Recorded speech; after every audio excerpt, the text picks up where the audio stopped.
గుంటూరు జిల్లా పార్టీ కార్యాలయంలో జనసేన జిల్లా అధ్యక్షులు గాది వెంకటేశ్వరరావు పత్రికా సమావేశం ఏర్పాటు చేశారు. ఈ సందర్భంగా ఆయన మాట్లాడుతూ కూటమి ప్రభుత్వాన్ని ఇబ్బందులు పెట్టేందుకు కొంతమంది ప్రయత్నాలు చేస్తున్నారని, ఈ ప్రభుత్వం ప్రజలకు మంచి చేస్తూ ముందుకు వెళ్తుందని అన్నారు. ఖాళీగా ఉన్న అంబటి రాంబాబు, పవన్ కళ్యాణ్, నాదెండ్ల మనోహర్లపై అవాకులు చవాకులు పేలుతున్నారని అన్నారు. గతంలో మీరు చేసిన పాపాలు మీ వెంట పడుతున్నాయని అన్నారు. కాకినాడ పోర్టును వైసీపీ నాయకులు లాగేసుకున్నారని మండిపడ్డారు. ఈ కార్యక్రమంలో జిల్లా ఉపాధ్యక్షులు అడప మాణిక్యాలరావు, జిల్లా ప్రచార కమిటీ కోఆర్డినేటర్ శాఖ బాలకోటేశ్వరరావు, జిల్లా కార్యదర్శి చట్టాల త్రినాథ్, ప్రోగ్రాం కమిటీ మెంబర్ ఎడ్ల వెంకటేశ్వరరావు, వార్డు అధ్యక్షులు మధులాల్, డొంకెన మురళి పాల్గొన్నారు. దీంట్లో జగన్మోహన్ రెడ్డి గారు క్లియర్గా ముద్దాయి కదా రిపోర్ట్ ప్రకారం. మరి ఏమైంది గవర్నమెంట్కి? ఇవాళ ఉన్నటువంటి కూటమి ప్రభుత్వాన్ని నేను ప్రశ్నిస్తున్నా. కూటమి ప్రభుత్వంలో భాగస్వామి అయినప్పటికీ కూడా కూటమి ప్రభుత్వంలో నీ కేసు రిజిస్టర్ చేసినటువంటి ఆ అధికారిని నేను ప్రశ్నిస్తున్నా. ఎందుకని జగన్మోహన్ రెడ్డి గారి పేరు నిందితుల జాబితాలో చేర్చలేదు? A1 Vikrant Reddy, A2 Vijayasai Reddy, A3 Sarath Chandra Reddy, A4 కేవీపీకే Sridhar chartered accountant batch, A5 Aurobindo. అసలు అరబిందోనే ఫస్ట్ ఉండాలి దీంట్లో. అరబిందో అండర్ రియాలిటీ అన్నాడు. జగన్మోహన్ రెడ్డి గారి పేరు ఉందో కదా క్లియర్గా. మరి ఎందుకు వచ్చింది మా అధికారులకు కూడా అర్థం కావట్లా. అంటే అదే మొన్న మా పవన్ కళ్యాణ్ గారు క్వశ్చన్ చేసింది. అధికారులందరూ వారసత్వంతో ఉన్నారు, ఆ వారసత్వ వాసనలు తగ్గించుకోండి అని ఆ రోజున చెప్తే దాన్ని ఏదో అనిత గారికి ముడిపెట్టి ఏదేదో చేశారు. తర్వాత వాస్తవం ఏమైంది ప్రజల్లోకి వచ్చింది, వాస్తవాన్ని గ్రహించారు, బూమరాంగ్ అయింది, వాళ్ళందరినీ కూడా నోరు మూసుకున్నారు.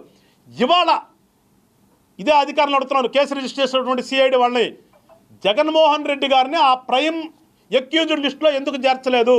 ఆయన కూడా ముద్దాయి కదా క్లియర్గా దాంట్లో. ఆయన కదా బెదిరించింది ఇంటికి వచ్చిన అతన్ని. వీళ్ళు విక్రాంత్ రెడ్డి చెప్పింది కూడా అదే కదా, విక్రాంత్ రెడ్డి పలానా ఇది మొత్తం కూడా జగన్మోహన్ రెడ్డి గారికి చెందుతుంది, కాకపోతే బినామీకి ఇట్లా చేపిస్తున్నామని క్లియర్గా చెప్పారని కూడా చెప్పాడు కదా. అలాంటప్పుడు ఆయన ఎందుకు చేర్చలేదు? ఖచ్చితంగా జగన్మోహన్ రెడ్డి గారు దీంట్లో ప్రైమ్ ఎక్యూజ్డ్గా ఉండవలసినటువంటి ఆవశ్యకత ఉంది. ఆ రిపోర్ట్ ప్రకారం ఖచ్చితంగా వెంటనే సిఐడి వాళ్ళు మళ్ళా ఆయన ముద్దాయి లిస్టులో చేర్చాలని చెప్పేసి జనసేన పార్టీగా నేను అడుగుతున్నాను. ఇవాళ ఇప్పుడు దాని మీద కూడా సెలవుల పనులు చేస్తున్నారు. ఉన్నటువంటి సెజ కొట్టేశారు, పోర్టు కొట్టేశారు. ఇవాళ ఆ పోర్టు నుంచి అక్రమ మార్గాన బియ్యం కానీ అక్రమ దందాలన్నీ కూడా నడుస్తున్నాయంటే దానికి రాంబాబు గారు ఏం చెప్తాడు? మీ ఆధీనంలోనే ఉంది కదా, మీరు చెక్ చేసుకోవచ్చు కదా. అదే మేము చెప్తున్నాం, చెక్ చేస్తున్నాం. మీరు చేసినటువంటి దుర్మార్గాలన్నీ కూడా ఒక్కొక్కటి బయటకు వస్తున్నాయి. మీరు ఆవేశపడద్దు రాంబాబు గారు, అన్నీ కూడా టైం బీయింగ్ వస్తుంది. మేము అంటుంది అదే, జరిగినటువంటి నేరాన్ని క్షుణ్ణంగా పరిశీలించి మొత్తం వస్తే బయటికి 6 నెలల్లో నేను అయిపోదు కదా. మీకులాగా ఎక్కిన మరుక్షణమే సభా వేదికను పగలగొట్టేటటువంటి నీచమైన సంస్కృతులు మేము లేము. కూటమి ఉంటాయి. కూటమి అంటే ఒక ప్రజాస్వామ్యానికి విలువలు ఇచ్చేటటువంటి ప్రభుత్వం కూటమి ప్రభుత్వం. కూటమి నాయకులకు తెలిసింది ప్రజాస్వామ్యంలో ఏ రకంగా మనుగడ సాగించాలి, ఏ రకంగా పరిపాలన చేయాలో తెలిసినటువంటి నాయకులు కూటమి ప్రభుత్వంలో ఉన్నారు. నీకులాగా రాగానే పగలగొట్టేసాం, రాగానే వాడిని తీసుకొచ్చి లోపలేసేయటం, రాగానే వాళ్ళని తీసుకెళ్ళి, ఎందుకంటే మీ నాయకుడిని మీ యొక్క పార్టీ ఎంపీని తీసుకెళ్ళి కొట్టారు కదా, ఆ పని మేము చెయ్యం. మేము చట్టం అనేది ఒకటి ఉందో దాన్ని గౌరవిస్తాం. చట్టం డ్యూ ప్రాసెస్లో ఎలా వెళ్ళాలో అలా చేస్తాం. ఖచ్చితంగా వస్తారు, తొందరపడితే. మీరు 6 నెలల్లోనే మీరే ఉన్నారు, మమ్మల్ని అంటున్నారంటే అన్నక మిమ్మల్ని ఎవరు అంటారు?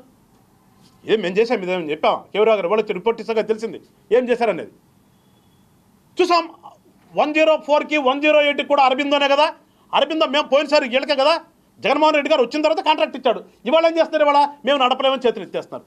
అంటే కేవలం దోసుకోవటం కోసమే వచ్చినటువంటి సంస్థలు ఇవన్నీ అనేది వాళ్ళ ప్రజలకు అర్థమవుతుంది. ఆ రోజున మేమేదో మానవతా సేవతో దృక్పథంతో మేము 104, 108 నడిపేస్తామని అరబిందో వచ్చేస్తున్నది పెద్ద ఎత్తున. దానికి పాతాటిగా రంగులేసి విజయవాడలో రోడ్డమ్మడ బారుని పెట్టి వెహికల్స్ జెండా ఊపాడు కదా ఆ రోజు జగన్మోహన్ రెడ్డి గారు. మరి వాళ్ళు ఏమైంది? తప్పుకోవడానికి కారణం ఏంటి? ఎందుకు తప్పుకుంటున్నారు? ఆ రోజున రూపాయి దాన్ని 4 రూపాయలు మీ కాంట్రాక్ట్ ఇచ్చారు, వాస్తవం కదా అది. అవన్నీ తీస్తాం, ఖచ్చితంగా వస్తాయి, అవన్నీ వస్తాయి. అరబిందో అనేది కూడా ఏ రకంగా ఏర్పడిందో, ఏ రకంగా అది మునగబోతుందో అన్నీ వస్తాయి. అందుకని వైఎస్ఆర్ పార్టీ వాళ్ళు కూడా చెప్తున్నా, మేము పరిపాలన మీద దృష్టి పెట్టి ముందుకెళ్తున్నాం. మీరు సీటుకి మాటికి మీకు పేపర్ ఉంది, మాకు వీడియో ఉంది, మాకు ఇంకా మేము పోయినసారి డిజిటల్ కార్పొరేషన్ తరపున ఏర్పాటు చేసుకున్నటువంటి యూట్యూబ్ ఛానల్స్ ఉన్నాయి. ఈ మధ్య రాంబాబు గారు కూడా ఒకటి పెట్టారంట ఛానల్, యూట్యూబ్ ఛానల్ లేదు. ఇవన్నీ ఉన్నాయి కాబట్టి మేము ప్రచారం చేసుకుంటాం ఇంకా అని ఇష్టం వచ్చినట్టు మాట్లాడితే మళ్ళీ చెప్తున్నారు రాంబాబు గారు, చట్టం తన పని తాను చేసుకోక తప్పదు. మీరు స్లిప్ అయిన ప్రతి పదానికి కూడా మూల్యం చెల్లించుకోక తప్పదు. అది కూడా చట్ట ప్రకారమే ఉంటుంది. మేము మీకులాగా ఊరు నోరు బారేసుకోట్లా. నోరు పారేసుకోం కూడా. మేము ప్రజాస్వామ్యయుతంగా ఉంటున్నాం. మీరు ప్రజాస్వామ్యాన్ని కాదు అనుకుని మీరు కనుక నోరు పారేసుకుంటే మా పని మేము చేయక తప్పదు, చేస్తాం. మా ధ్యేయం, జనసేన పార్టీ లక్ష్యం ఈ రాష్ట్రంలో రాజకీయాల్లో ఒక మార్పు తీసుకొద్దామని. నీకులాగా అధికారాన్ని అడ్డం పెట్టుకుని దోసుకోవటాలు దోసుకున్నాను తీసుకెళ్ళి ఎక్కడెక్కడ పెట్టుకోవటాలు కాదు మేము చేస్తుంది. మళ్ళా చెప్తున్నాం, జనసేన పార్టీ లక్ష్యం ఈ రాష్ట్రంలో రాజకీయాల్లో ఒక మార్పు తీసుకొద్దామని. మరీ ముఖ్యంగా రాజకీయ నాయకుడు అనేవాడు ప్రజలకు సేవ చేయడానికే తప్పితే అధికారాన్ని అడ్డం పెట్టుకుని దాచుకోవడానికి కాదు అని చెప్దామని ఒక ఆలోచనతోనే జనసేన పార్టీ ఈ రాష్ట్రంలో ఏర్పడింది. ఆ రకంగానే మేము ముందుకెళ్తున్నాం. మీరు ఎగతాళి చేసినా చేయకపోయినా పవన్ కళ్యాణ్ అనే వ్యక్తి, మళ్ళీ చెప్తున్నా, పవన్ కళ్యాణ్ అనే వ్యక్తి శాఖతో సంబంధం లేదు. ప్రజాస్వామ్యతంగా ఆయనకున్నటువంటి శాఖలు నేను చేస్తాం. ఎట్ ద సేమ్ టైం ఒక పొలిటీషియన్గా, ఒక పార్టీకి అధ్యక్షుడిగా ఆయనకున్నటువంటి అధికారంతోనే మేము అన్నీ కూడా పర్యవేక్షిస్తాం. అది ప్రజల కోసం, నీకులాగా దోసుకోవడానికి కాదు. నీకులాగా ఏదో వాకింగ్ చేసాం, మేము అన్నీ చూసాము, వచ్చిన తర్వాత దాచుకున్నామనే పద్ధతి కాదు మాది. ఖచ్చితంగా పవన్ కళ్యాణ్ గారికి ఇవాళ ప్రజలు మెచ్చారు. అధికారంలోకి వచ్చాము, భాగస్వామ్యం అయ్యాము. మా యొక్క బాధ్యత ఏంటో ఆ బాధ్యతను నిర్వర్తించడానికి ముందుకెళ్తున్నాం తప్పితే నీకులాగా దోసుకోవడానికి కాదు. మరొకసారి తెలుసుకోండి. మళ్ళా కూడా చెప్తున్నాం, ఈ రాష్ట్రంలో రాజకీయాల్లో మార్పు తీసుకురావడానికి అది మా కూటమిలో వాళ్ళు తప్పు చేసినా కానీ, రాంబాబు గారు చెప్తున్నా, కూటమిలో వాళ్ళు తప్పు చేసినా కానీ ఇదే రకంగా ఉంటుంది. పవన్ కళ్యాణ్ గారు మాట్లాడే మాట అంతే ఉంటుంది. మిమ్మల్నేదే కాదు, మిమ్మల్ని ఎట్లా చూసామో ఇక్కడ కూడా చూస్తాం. అల్టిమేట్గా మాకు ప్రజలే అంతిమ లక్ష్యం. ప్రజల కోసం మేము మావాడు మీవాడని చూడం. మీకులాగా మాకు అందరూ సమానమైన గుర్తుపెట్టుకొని అదే దారిలో వెళ్తున్నాం. మీరు అన్నట్టుగా మీ వాళ్ళే చేస్తున్నారు అంటున్నారు. మా వాళ్ళు చేసిన బియ్యం రేషన్ కానీ, బియ్యం దందాలో కానీ, ఇసుక దందాలో కానీ, లిక్కర్ దందాలో కానీ ఇదే విధంగా జనసేన పార్టీ ప్రశ్నిస్తాం. పవన్ కళ్యాణ్ గారు కూడా అటు అడ్డు కట్టేస్తారు. అందుకని దయచేసి మీరు కూడా ప్రతిపక్ష హోదా కావాలని కోరుకుంటున్నారు.